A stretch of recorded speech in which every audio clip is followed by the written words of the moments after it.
लम्हों में वो आपको बरसों का तजुर्बा दे देते हैं, बरसों का तजुर्बा दे देते हैं.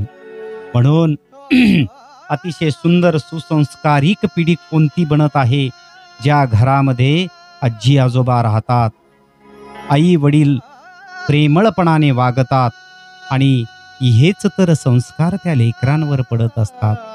म्हणून सगळ्यांसोबत आनंदी राहण्याचा प्रयत्न करा, कारण आपली ही जी पिढी आहे, आपले जे लेकरं बाळ आहे ते खूप संस्कारिक निघाले पाहिजेत. नसेल तर आपलं नाव घालवायला नेहमी तयारच असतात.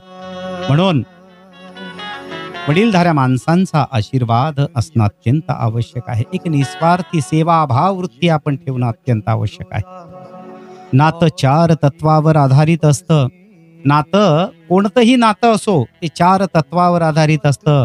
आदर करणं, समजून